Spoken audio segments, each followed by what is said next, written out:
जय हिंद। आज के सेशन में हम सब पढ़ने वाले हैं रिसोर्स यानी कि संसाधन। ठीक है, और संसाधन से क्या फायदे हैं, संसाधन कैसे बनती है, संसाधन का क्या महत्व है, संसाधन जीवन के लिए क्या जरूरत है। ठीक है, संसाधन कैसे दुनिया को बदल दिया और संसाधन कैसे जीवन को बदल सकती है। संसाधन अगर दुनिया में शांति व्यवस्था भी ला सकती है और पूरी दुनिया को बर्बाद भी कर सकती है, कैसे कर सकती है, ये तमाम पहलू को और इसके प्रकार को सभी को जानेंगे हम इस सेशन में। ठीक है, रिसोर्स। रिसोर्स का मतलब होता है संसाधन। क्या होता है बाबू? संसाधन। ठीक है, संसाधन का मतलब हुआ सम प्लस साधन। सम मतलब बराबर, साधन मतलब साधन। ठीक है, सोर्स। तो सेम सोर्स जो हमारे जीवन के लिए आवश्यकता है। ठीक है, आखिर ये संसाधन क्या हो? ठीक है, ये हमारे जीवन का बैलेंस मैनेजमेंट करती है, बैलेंस बनाकर रखती है, यानी कि जीवन के संतुलन को साधन बनाती है। आज जो है जीवन में फिजिकल यानी कि फिजिकल एक्टिविटी को देखा जाए तो धीरे धीरे जो है ना वो कम हो रही है, क्योंकि लोग साधन का भरपूर यूज कर रहे हैं। भौतिक साधन का डेवलपमेंट, ठीक है, कहीं ना कहीं संसाधन से हुआ है। तो सबसे पहले हम जानेंगे संसाधन किसे कहती है। ठीक है, पहला टॉपिक संसाधन। संसाधन, ठीक है, तो संसाधन किसे कहते हैं? ठीक है, तो संसाधन क्या है? वैसा वस्तु जो हमारे जीवन के लिए उपयोगी हो। ठीक है, वे वस्तु जो हमारे जीवन के लिए उपयोगी है, ठीक है, या हमारे जीवन में उपयोग के लिए सक्षम मानी जाती है, उसी को संसाधन कहते हैं। इसको शॉर्ट टर्म में कहें तो प्रत्येक वस्तु जिसका उपयोग, ठीक है, प्रत्येक वस्तु जिसका उपयोग, ठीक है, जिसका उपयोग आवश्यकता को पूरा करने के लिए किया जाता है। किसके लिए? तो आवश्यकता को पूरा करने के लिए किया जाता है। ठीक है, किया जाता है तो उसे संसाधन कहते हैं। तो उसे संसाधन कहते हैं। तो बाबू इस बात को ध्यान रखना है। ठीक है, संसाधन क्या है? जैविक और अजैविक दो ही तरह के संसाधन होते हैं। कैसा होगा? या तो संसाधन जैविक होगा, ठीक है, या अजैविक होगा। अजैविक, ठीक है, संसाधन का दो रूप होता है, बायोटिक एंड नॉन बायोटिक। ठीक है, इसको कह सकते हैं रिसोर्स। इंग्लिश में क्या बोलेंगे? रिसोर्स। रिसोर्स। तो रिसोर्स क्या होता है? एनीथिंग। एनीथिंग मतलब कोई भी वस्तु। ठीक है, एनीथिंग दैट कैन बी, ठीक है, anything that can be used to, ठीक है, used to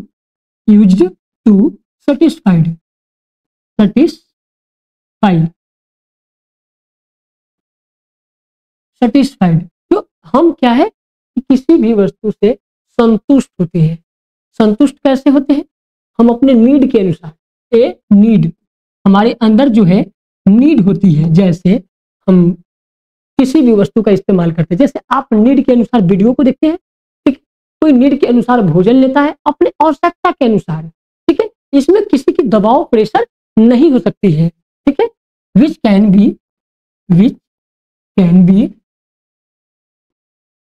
can be biotic and non biotic. ठीक है, अब इसमें क्या होता है कि यूज तो करते हैं, लेकिन इसमें हम biotic and non biotic, biotic और नॉन बायोटिक को हम ए बायोटिक भी कहते हैं। ए बायोटिक, ठीक है, बायोटिक, नॉन बायोटिक या ए बायोटिक, ये दो रूप में हम संसाधन का उपयोग करते हैं। ये कंपोनेंट है। क्या है बाबू? कंपोनेंट। ठीक है, दो रूप आपको हमेशा ध्यान में रखना है। ठीक है, अब हम बात कर ले कि अगर संसाधन बायोटिक होगा या नॉन बायोटिक होगा। बायोटिक में क्या होगा, ये सजीव है और ये निर्जीव है। सजीव और दूसरा निर्जीव। निर्जीव, ठीक है। तो सजीव और निर्जीव, तो ये सजीव क्या है, सजीव जो हम जीवित कोशिका का, ठीक है, जो भी पृथ्वी पर जीव है जिसमें वृद्धि विकास होती है, वृद्धि हो रहा है, विकास हो रहा है, ठीक है, उत्सर्जन हो रहा है, श्वसन हो रहा है, वृद्धि हो रहा है, तो इसमें क्या ये सजीव है। और निर्जीव जिसका स्वयं जो है वृद्धि विकास श्वसन ये होता है नहीं, ठीक है, इसे क्या करते हैं, इसको रिसोर्स में लाने के लिए, ठीक है, उसका इस्तेमाल किया जाता है। वस्तु संसाधन कब बनती है, अब इसमें यह फैक्टर आपको समझना होगा कि सजीव मनुष्य हो गए, ठीक है, या पृथ्वी के जो भी जीव जिसमें श्वसन हो रहा है, उत्सर्जन हो रहा है, ठीक है, और भोजन हो रहा है यानी कि पोषण हो रहा है, उसके अलावा उसमें वृद्धि हो रही है, ठीक है। अब ये कह सकते हैं ना पोषण और श्वसन, ठीक है, तो अब पौधों में पादप भी है, तो पादप की श्रेणी में है, ठीक है, ये वस्तु एक स्थान से दूसरे स्थान नहीं जा सकता। ये भी कह सकते हैं मनुष्य क्या है, सजीव में क्या है, ये भी लक्षण होता है कि वो गति करता है, मोशन भी होती है, एक स्थान से दूसरे स्थान जा सकता है।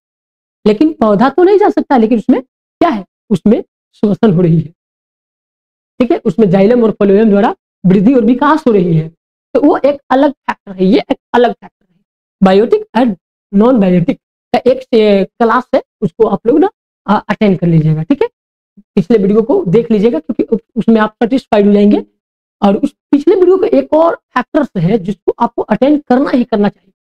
उसमें मुख्य फैक्टर से ये बताया गया है कि कैसे बायोटिक और नॉन बायोटिक काम करता है, ठीक है, और उसमें काम करने का पर्पस क्या होता है, ये तमाम चीजें बताया गया है। जैसे आप जानेंगे उसमें गति, कैसे गति के कारण विकास हुआ, कैसे गति का खोज हुआ, कैसे गति से कार्य होता है, कैसे गति बनता है, कैसे गति के खोज में कितने लोग फेल हुए, कितना वैज्ञानिक इन अनसेटिस्फाइड हुए हैं और कितने लोग सेटिस्फाइड करके नई रिसर्च का डेवलपमेंट किए, तमाम चीज को आप जान जाएंगे, ठीक है। हम उस वीडियो का डिस्क्रिप्शन में लिंक भी दे देंगे, ठीक है, आप वहां से जाकर वीडियो को देख लीजिएगा। चलिए हम इसमें बायोटिक नॉन बायोटिक को क्लियर करेंगे और रिसोर्स को समझेंगे। अब हम जानने वाले हैं कि वस्तु संसाधन कब बनती है, ठीक है। चलिए टॉपिक लेते हैं, वस्तु संसाधन कब बनती है। वस्तु या वस्तुएं संसाधन कब बनती है, कब बनती है। बाबू आप लोग ना टॉपिक को लिखते चलिएगा, मिस्टेक नहीं करिएगा, ठीक है, क्योंकि मिस्टेक करिएगा तो आप बहुत पछताइएगा। when anything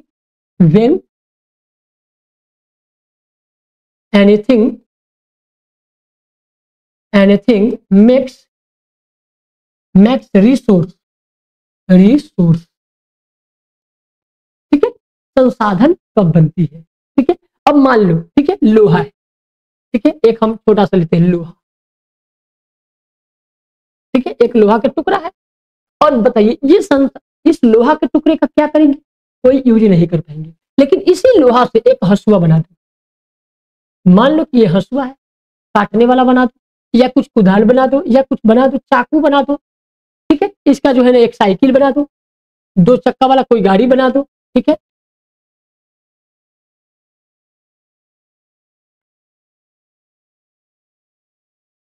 कोई भी गाड़ी बना दीजिए, ठीक है।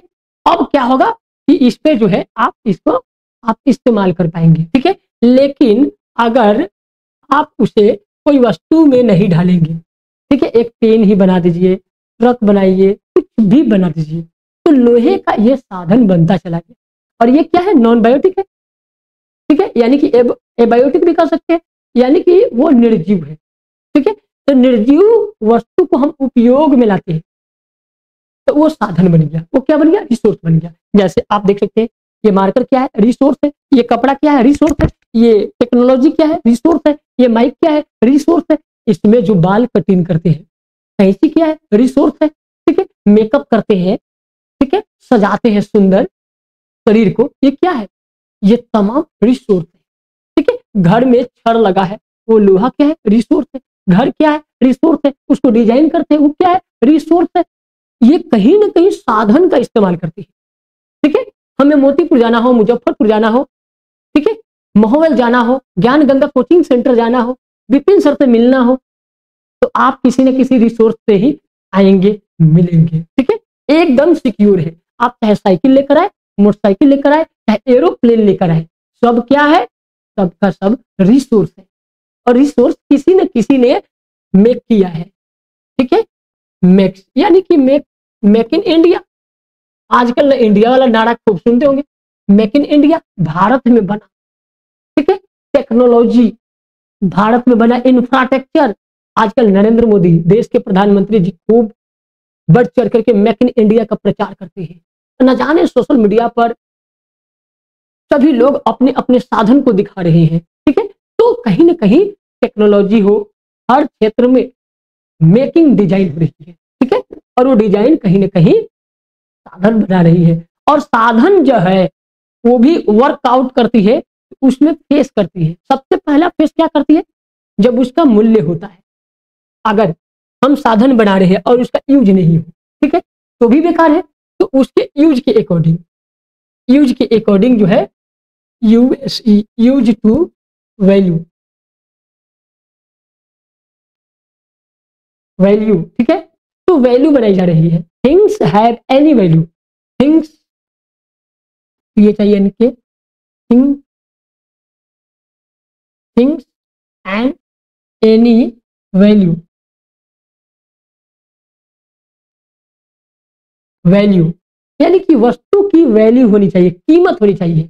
जब उसका मूल्य होता है तभी जाकर के हम उसका उपयोग करते हैं। बिना मूल्यवान चीज को कोई लेना नहीं चाहता है।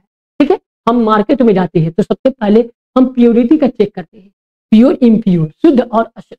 एक दूध भी लेते हैं तो हम पूछते हैं, या उसे जो है लैक्टोमीटर से जांचते हैं, ठीक है, कि दूध शुद्ध है या नहीं है। अगर अशुद्ध दूध दे दिया जाए, पानी मिलाकर दे दिया जाए, तो लेना चाहेंगे? नहीं। जब आपके पास एक इंफॉर्मेशन हो जाए कि ये इस दूध में पानी मिला हुआ है, तो आप तुरंत रिजेक्ट कर देंगे। उसी तरह हर चीजों में, जैसे सोना खरीदने जाएंगे, 24 कैरेट का होता है, ठीक है, तो 24 कैरेट का है, तो अब सोना में भी जो है ना, दो तरीका का हो जाता है। ठीक है, एक है 916, 916 में आता है 22 कैरेट, ठीक है, और उसके बाद जो है 750, तो 750 में क्या है, वो कम कैरेट का रहता है।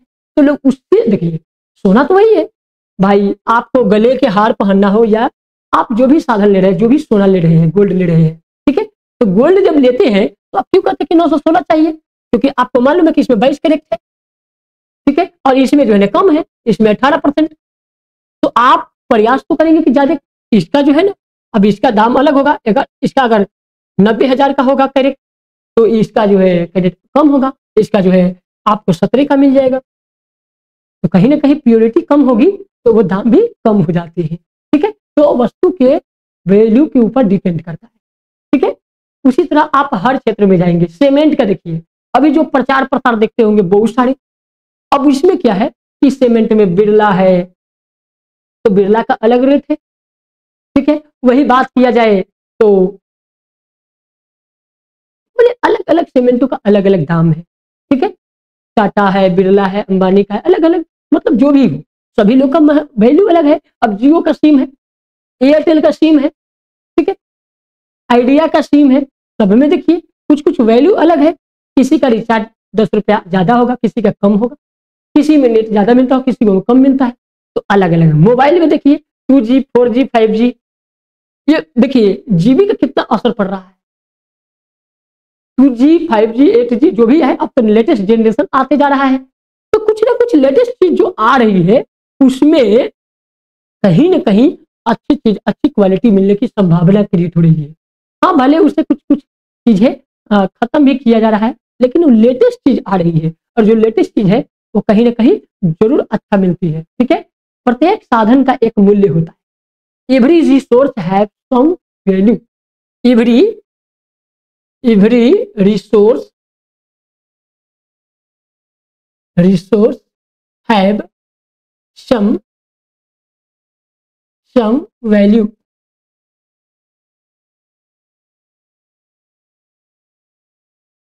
ठीक है, सभी वस्तु का कुछ न कुछ महत्व होता ही होता है। ठीक है, इट्स मीन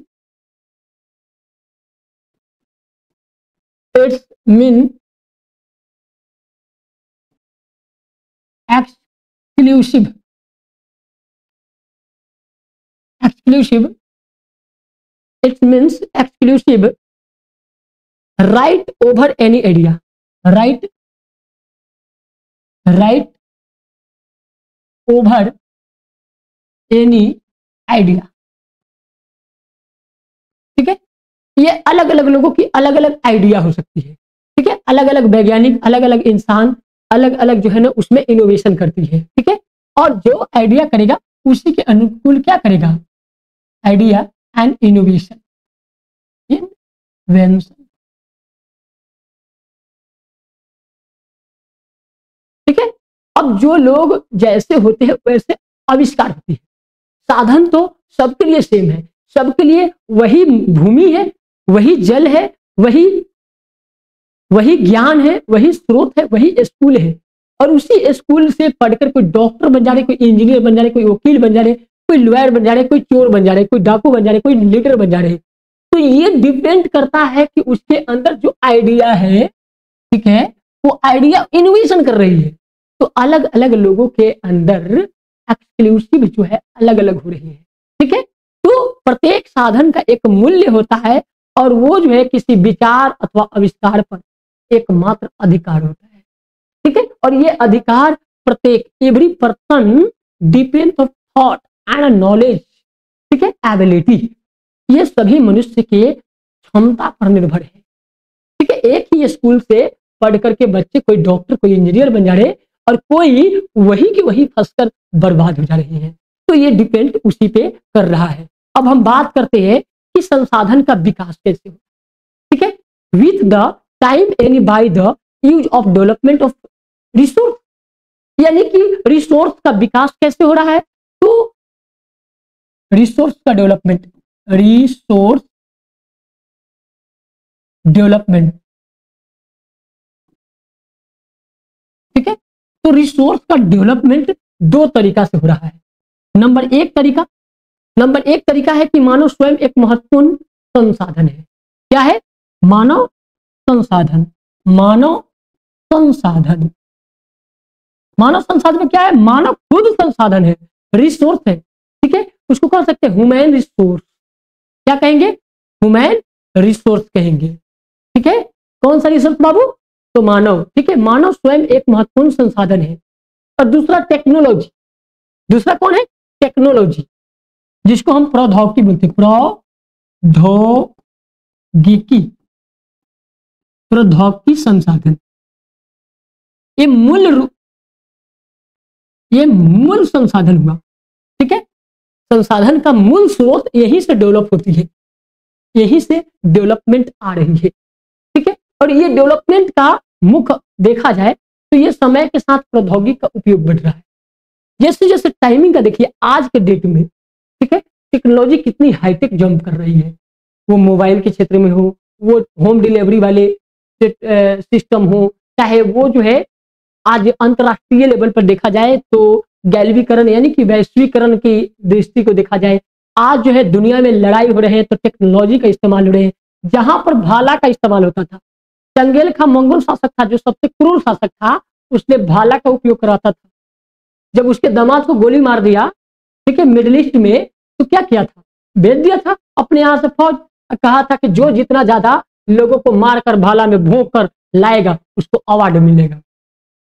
अब बताइए, उस समय टेक्नोलॉजी नहीं थी, उस समय में बंदूक नहीं थी, उस समय में तोप नहीं थी। ठीक है, उस समय जो है आज के रडार, रफाल, जो आज युद्ध हो रहे हैं, इजराइल, हमास, ठीक है, रूस, आज जो है ना पुतिन जी भारत को सहयोग मांगते हैं कि भारत जो है ना विश्व शांति के लिए कुछ व्यवस्था करे, उस पर भी पहल करे। देश के प्रधानमंत्री अंतर्राष्ट्रीय बैठक में अनेक देश में जा रहे हैं, वहां से जो है भारत की गौरव को और ऊंचाइयों तक पहुंचाया जा रहा है। उधर अमेरिका जो है अनेक देशों को विरोध कर रहा है, अनेक देशों में साधन पहुंचाने के साथ साथ शोषण भी कर रहा है, दलाली भी कर लेता है, कुछ कमा भी लेता है।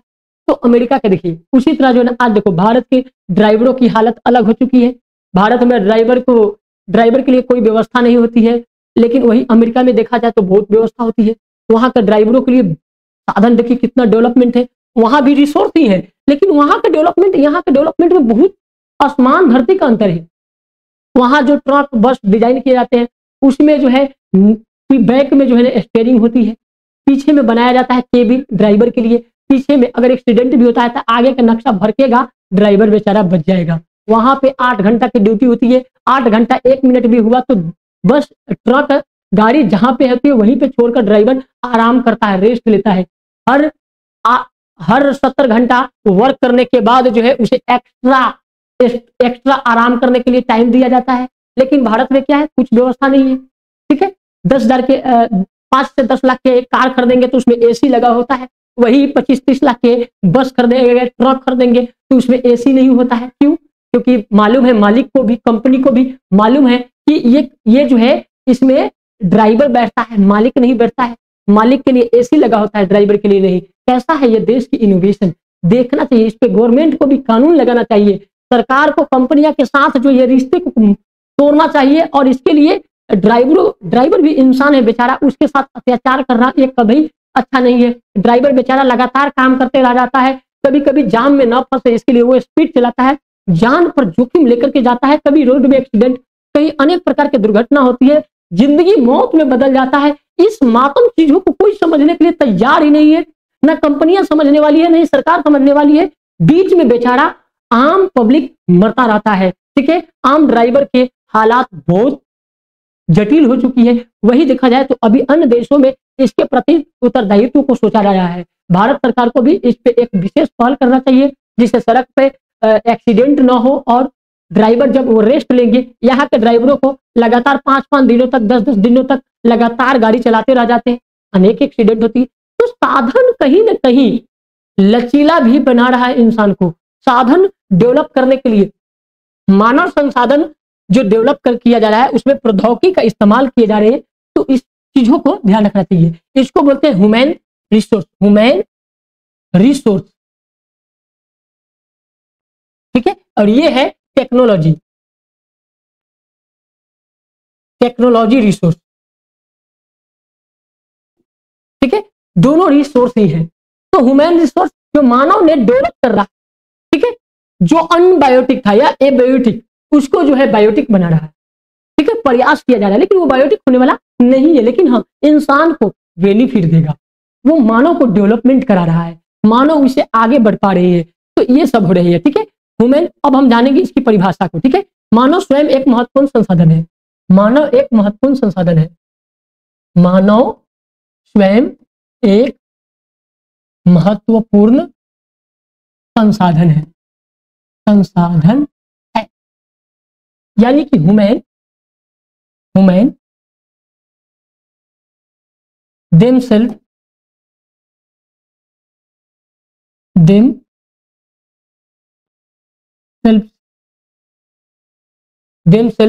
ठीक है, इज अ इम्पोर्टेंट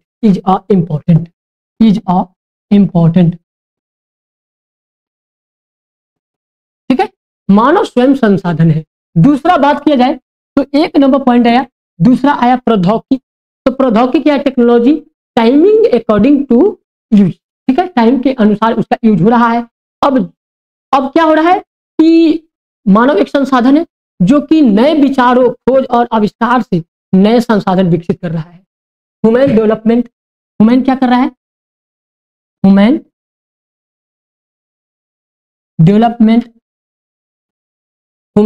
डेवलपमेंट कर रहे हैं किस चीज को? तो न्यू रिसोर्स को, न्यू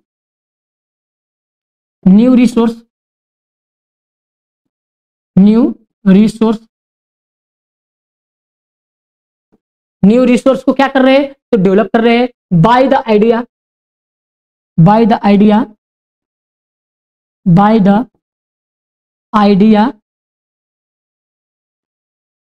ठीक है, बाय आइडिया, इंपॉर्टेंट इनोवेशन और इनोवेशन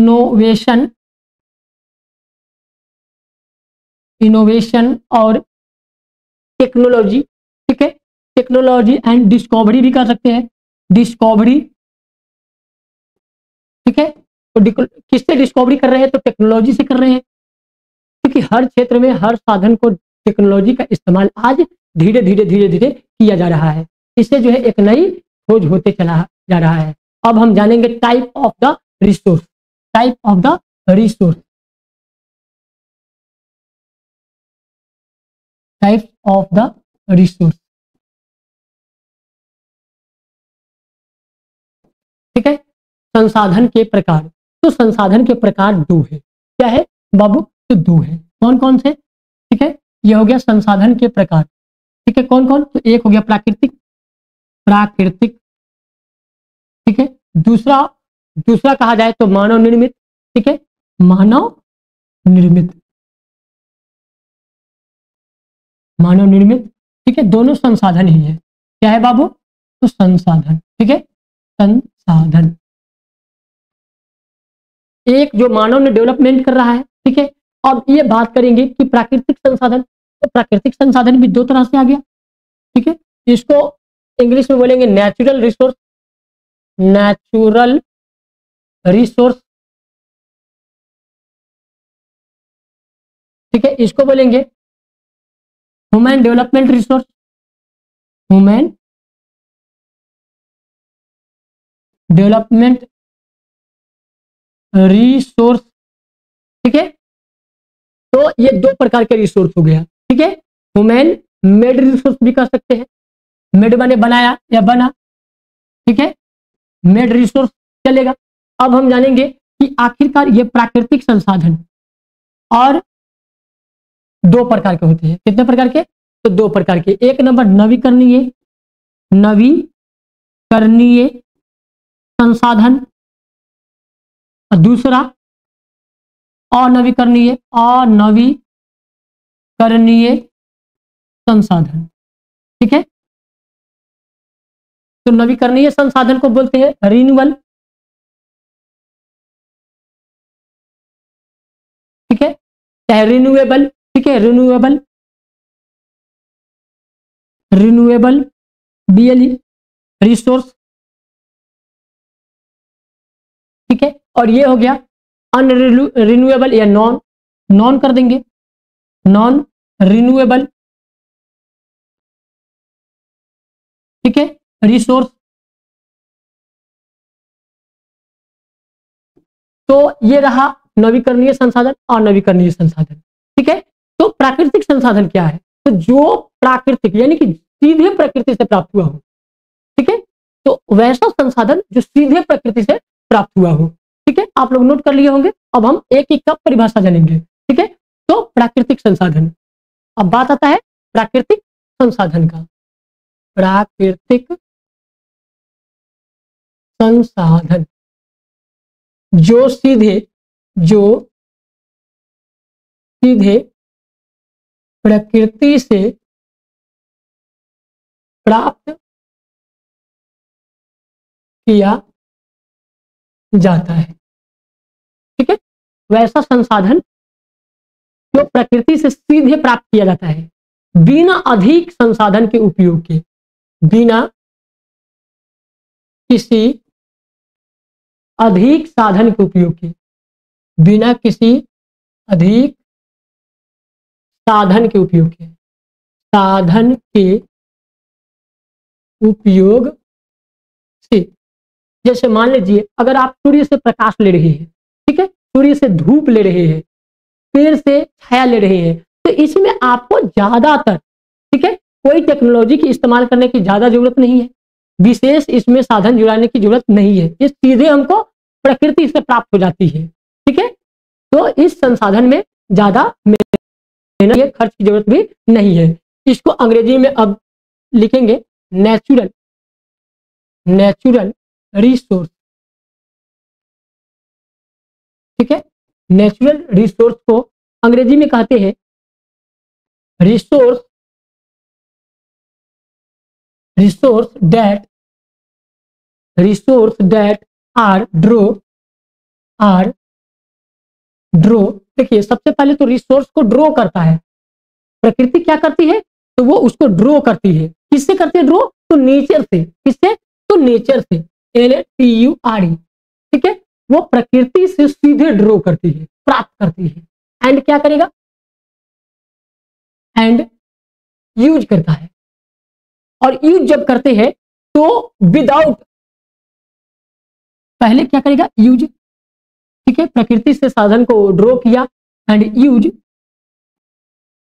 विदाउट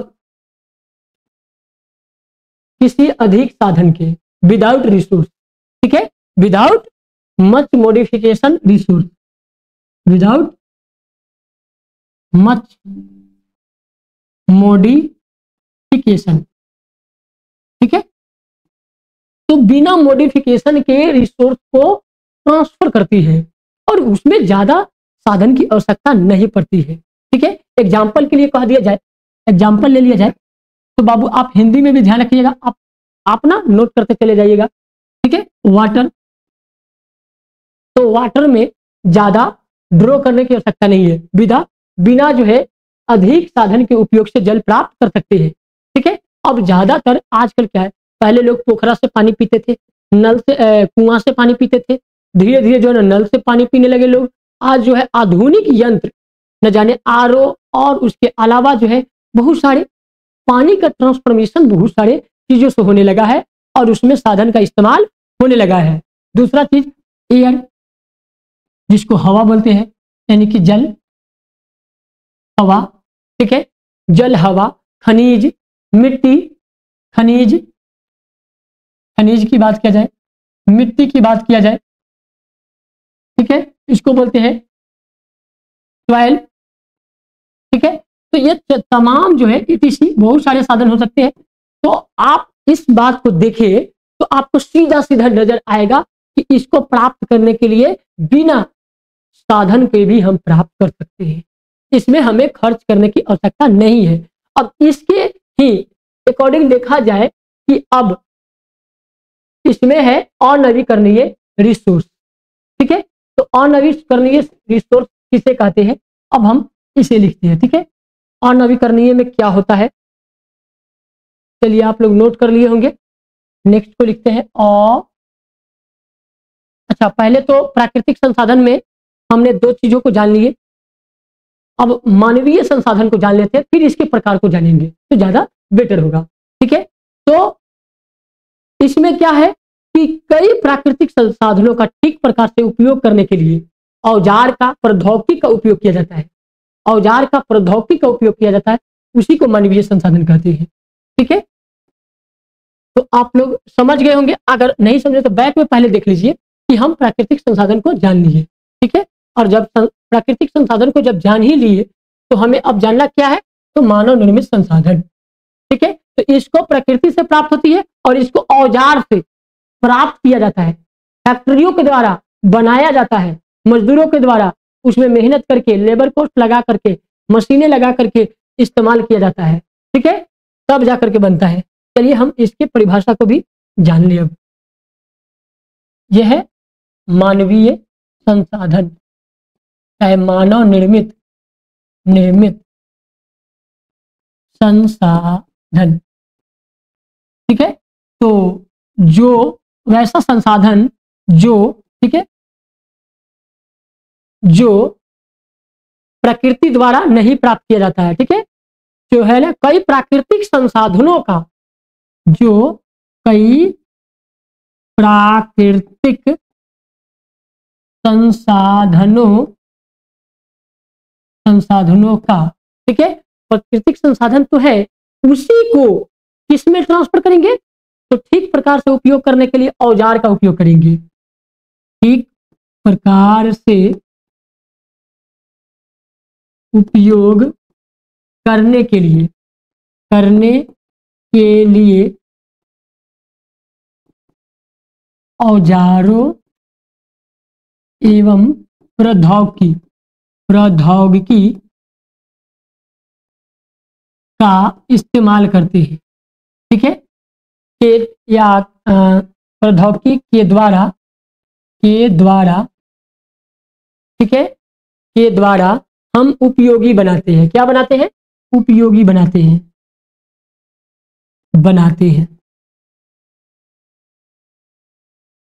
तो उसे, ठीक है, मानव निर्मित संसाधन कहते हैं, संसाधन कहते हैं। आप लोग पूरा पूरा समझ गए होंगे। जैसे आप किसी भी साधन को एग्जाम्पल लीजिए और आपको एकदम दिख जाएगा कि उसे बनाया गया है, ठीक है। जैसे अभी हम देखें तो वाटर को बेचने लायक बनाया गया, तो उसमें भी क्या किया गया, मानव निर्मित संसाधन का इस्तेमाल किया गया। उसके अलावा टीवी कंप्यूटर मोबाइल के अलावा अनेक प्रकार के लाखों टूल्स बनाए जाते हैं। आधुनिक कैमरा को देखिए, ठीक है, डिजिटल क्लास को देखिए, ये कहीं ना कहीं किसी ने डिफाइन किया है। ये कपड़ा को देखिए, डिफाइन किया गया है। ये मेकअप जो लगाते हैं उसको देखिए, चेहरे को सुंदर दिखने के लिए न जाने कौन कौन से क्वालिटी वाले मेकअप का यूज करते हैं। वो तमाम चीजें क्या है, मॉडिफाई किया गया है, वो बनाया गया है। मेक इन इंडिया हो, चाहे मेक इन चाइना हो, चाहे मेक इन एनीबडी कंट्रीज हो, कोई भी कंट्रीज में उसको डिफाइन किया गया है, ठीक है। इन सम केस, इसको अब हम इंग्लिश में जान ले, ठीक है। तो बाबू आप लोग फटाफट नोट करिएगा, देर नहीं लगाइएगा, क्योंकि वीडियो बहुत लॉन्ग हो जाएगा ना, इसलिए थोड़ा सा time. Human made resource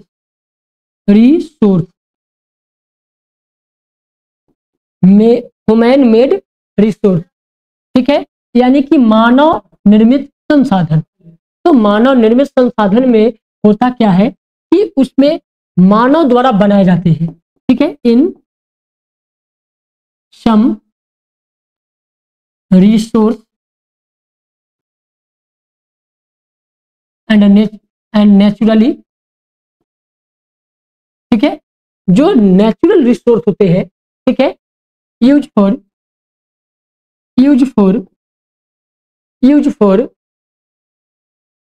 for technology, किसके द्वारा, तो टेक्नोलॉजी के द्वारा उसको डिफाइन एंड मॉडिफाई किया जाता है, ठीक है। एंड टूल्स, उसमें टूल्स का इस्तेमाल किए जाते हैं, और टूल्स जो है उसको डिफाइन करके हमें पॉसिबल करती है, ठीक है। Resource in any possible, resource in any possible, ठीक है। तो वो कहीं ना कहीं रिसोर्स को हमें उपयोग में करने लायक बनाता है, तब जाकर के हम साधन का इस्तेमाल कर पाते हैं। जैसे अगर ये मार्कर केवल प्लास्टिक होता तो हम इस पे लिख नहीं पाते। केवल ये माइक, ठीक है, ये माइक केवल प्लास्टिक होता तो हम बोलते, तो ये रिसोर्स से आपको आवाज नहीं जाता। ये डिजिटल बोर्ड अगर केवल प्लास्टिक और टूल्स होते, मटेरियल्स होते, धातु सामग्री होता, तो इसे कोई इस्तेमाल नहीं कर पाते। तो इसमें आधुनिक चीजों को, टेक्नोलॉजी को लगा करके इसे उपयोग में लाया गया, तब जाकर के कहीं ना कहीं हम साधन का इस्तेमाल कर पा रहे हैं, ठीक है। अब हम बात करते हैं नवीकरणीय संसाधन का, ठीक है। हम लोग पहले ही जान चुके हैं, ठीक है, कि प्राकृतिक संसाधन जो है, प्राकृतिक संसाधन दो प्रकार, प्राकृतिक संसाधन दो प्रकार, कौन कौन, तो नवीकरणीय और अनवीकरणीय, ठीक है। रिन्यूएबल एंड नॉन रिन्यूएबल, ठीक है, यही था, रिन्यूएबल एंड नॉन रिन्यूएबल, यानी कि नवीकरणीय संसाधन, नवीकरणीय संसाधन, ठीक है। आप लोग समझ जाइएगा भाई, क्योंकि शॉर्ट में ना इस टिप्स को दे रहे हैं, क्योंकि अब इसे कई बार लिखना अच्छा नहीं है, शॉर्ट में लॉन्ग वीडियो होते जा रहा है, ठीक है। इसलिए जो है आप लोग फटाफट एकदम लिखते चलिएगा, स्टेप बाय स्टेप, ठीक है। अब नवीकरणीय संसाधन क्या है, तो जो जल्दी से, ठीक है, जो जल्दी से नवीकृत हो जाता है और पुनः पूर्ति हो जाता है, मतलब जल्दी बन जाते हैं, जल्दी प्राप्त हो जाता है, उसको नवीकरणीय संसाधन कहते हैं। कैसे, एग्जाम्पल हम ले सकते हैं, रिन्यूअल और द रिप्लेसमेंट एंड फास्ट। ये रिप्लेसमेंट क्या होगा, ये फास्ट होगा, ठीक है। वैसा संसाधन जो शीघ्रता से पुनः पूर्ति हो जाए, ठीक है। तो ये रिस्पॉन्सिबिलिटी जो है, रिस्पॉन्सिबिलिटी इन फास्ट, ठीक है, मेक अ रिसोर्स, ठीक है, यानी कि ये तुरंत प्राप्त करने की प्रक्रिया है, ठीक है, इसमें ज्यादा समय नहीं लगता है और कुछ संसाधन जो है असीमित और कुछ संसाधन सीमित होते हैं। इसमें जो है some resource limit, some resource some resource are limited and some resource, ठीक है, सम रिसोर्स अनलिमिटेड, यानी कि कुछ संसाधन लिमिट में होती है, कुछ अनलिमिट में होती है। अब इसमें भी जानना जरूरी है कि आखिरकार लिमिट में कौन कौन से संसाधन है और अनलिमिट में कौन कौन से संसाधन है। तो लिमिट संसाधन जो हुआ वो जल, मिट्टी यानी कि वाटर, सॉइल, फूड, फॉरेस्ट, ये सब क्या है, एक लिमिटेड है। अनलिमिटेड क्या है, सौर ऊर्जा, सोलर एनर्जी, पवन ऊर्जा यानी कि हवा अनलिमिटेड है, ठीक है, सूर्य अनलिमिटेड है। तो ये सब खत्म होने वाली नहीं है। ऐसा एनर्जी, वैसा चीज, वैसा सामग्री जो खत्म नहीं होने वाला है। कोयला खत्म हो जाएगा, पेट्रोलियम खत्म हो जाएगा, डीजल खत्म हो जाएगा, तो ये सब जो खत्म होने वाला है, ठीक है, उसको लिमिटेड है, वो क्या है, रिसोर्स लिमिट में है। उसका यूज जो है, ठीक है, समय के अकॉर्डिंग करना चाहिए, उसको कम से कम यूज करना चाहिए, उसे दोहन नहीं करना, बर्बाद नहीं करना चाहिए, क्योंकि वो लिमिट पर है। जैसे आपके घर में खाना, ठीक है, 2 केजी मान लीजिए कि चावल है, ठीक है, और 1 केजी डेली बनता है, तो 2 दिन में खत्म हो जाने वाला है। तो आप तीसरे दिन की प्लानिंग करते हैं, क्या करते हैं कि तीसरा दिन मुझे खाना खत्म हो, इसलिए क्या चाहिए, आप उसकी प्लानिंग करते हैं पहले से ही, ठीक है। तो प्लानिंग अगर करते हैं तो भूखा नहीं रह पाते, अगर प्लानिंग ना करें तो क्या होगा, तीसरे दिन भूखा रहना पड़ेगा। जब एक दिन भूखा रहेंगे तो आपको तरफ होगी मेहनत की और उसकी व्यवस्था के लिए आप दौड़ पड़ेंगे। उसी तरह हमारे नेचर में, ठीक है, अगर वाटर कम हो जाए तो पूरी वर्ल्ड को तबाही होगी। आज जो है बात किया जाए हिमालय की, तो आज हिंदू कुश हिमालय जो है वो संकट में है।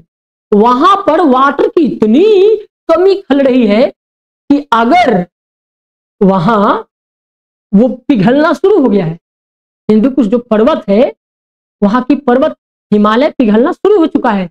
अगर वो पिघलते रह गया तेजी से तो आने वाले समय में बहुत तकलीफ होंगी। क्या तकलीफ होगी कि वो उसके पिघलने से लगभग 200 करोड़ लोगों को पानी की कमी होगी और उतने लोगों की मौत हो सकती है। इसके लिए पूरी दुनिया चिंता में है, पूरी दुनिया में शोर है कि कैसे हिंदू कुश पर्वत को बचाया जाए पिघलने से। और उसको पिघलने से बचाने के लिए क्या करना होगा, तो एकदम सिंपल से, ठीक है, ग्रीन हाउस प्रभाव से, ओजोन परत से बचाना होगा, ठीक है, पोल्यूशन से इस वर्ल्ड को बचाना होगा।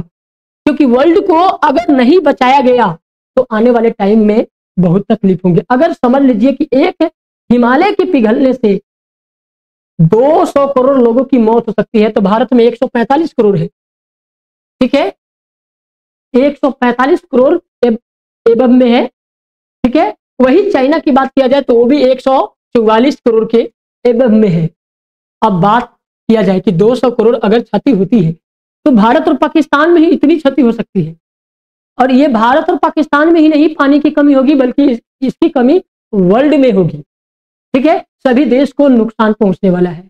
इसलिए सभी को इस विषय पे शोध करना चाहिए और पूरी दुनिया के लोगों को मिलकर, ठीक है, ग्रीन हाउस गैसों से बचाने की प्रयास करना चाहिए, तभी जाकर के ये दुनिया बच पाएगी, ठीक है।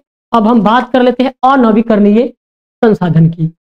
ये सीमित मात्रा में पाया जाता है, ठीक है। ये मात्रा क्या है, इसका सीमित है। ये नवीकृत होने में हजारों करोड़ों वर्ष लग जाती है, ठीक है। तो आप लोग नवीकरणीय संसाधन समझ गए होंगे, ये तुरंत प्राप्त हो जाती है, जैसे गाय के गोबर लिए और उसको तुरंत ट्रांसफर करके बना लिए, गाय के गोबर को ठोके और ईंधन बना लिए, उसको घर में जला लेते हैं। ठीक है, आजकल ना वो खत्म हो रहे हैं। अब तो उसको क्या किए, अब जो है गैस में ट्रांसफर हो गया, अब लोग खाना गैस पे बना रहे हैं, बिजली पे बना रहे हैं। तो आज टाइम चेंज हो रही है। ठीक है, ये टाइम चेंज की वजह से हो रहा है, समझ गए। अब हम बात करते हैं अनवीकरणीय संसाधन। अनवीकरणीय संसाधन, संसाधन। ठीक है, तो अनवीकरणीय संसाधन को क्या कहते हैं बाबू, अनरिन्यूएबल या नॉन रिन्यूएबल रिसोर्स। ठीक है, वैसा संसाधन, वैसा संसाधन जो, ठीक है, जो अगर एक बार खत्म हो जाए तो दोबारा प्राप्त करने में, ठीक है, लाखों करोड़ों वर्ष लग जाती है। जो वैसा संसाधन जो सीमित मात्रा में पाए जाते हैं, पाए जाते हैं, जिसे दोबारा प्राप्त करने में लाखों करोड़ों वर्ष लग जाते हैं, तो उसे अनवीकरणीय संसाधन कहते हैं। ठीक है, तो आप लोग समझ गए होंगे कि आखिर अनवीकरणीय संसाधन क्या है। ठीक है, अब थोड़ा इंग्लिश में इसको जान लें हम कि नॉन, ठीक है, non renewable, renewable resource, resource, non resource संसाधन जो होता है, there are limited, there are limited. ठीक है, ये संसाधन कैसे है बाबू, तो ये लिमिटेड में है। कैसा है बाबू, तो लिमिटेड में है। एंड देयर, ठीक है, एंड देयर मैनी टाइम या मिलियंस टाइम, ठीक है, renewable in thousand of, renewable of lakh and millions या थाउजेंड्स, हजारों भी कह सकते हैं, करोड़ों भी कह सकते हैं, थाउजेंड्स ईयर। ठीक है, ईयर्स, मतलब इस संसाधन को प्राप्त करने के लिए लाखों वर्ष या करोड़ों वर्ष या हजारों वर्ष, जो भी कहेंगे, मिलियंस भी, ठीक है, मिलियंस भी कह सकते हो बाबू, लाखों कहो, हजारों कहो, या करोड़ों वर्ष भी लग सकते हैं, इसकी कोई गारंटी नहीं है, ये एवब में कहा जाता है। ठीक है, तो ये संसाधन क्या है, लिमिटेड है। एग्जाम्पल क्या है, पेट्रोलियम, एग्जाम्पल पेट्रोलियम, ठीक है, डीजल,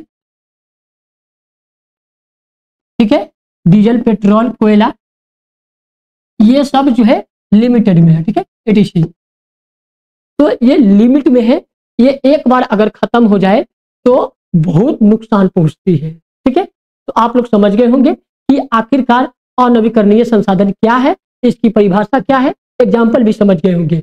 अब हम बात कर देंगे कि आखिर प्राकृतिक संसाधन का विवरण असमान रूप से मिलता है, कुछ भौगोलिक कारक उन्हें प्रभावित भी करते हैं।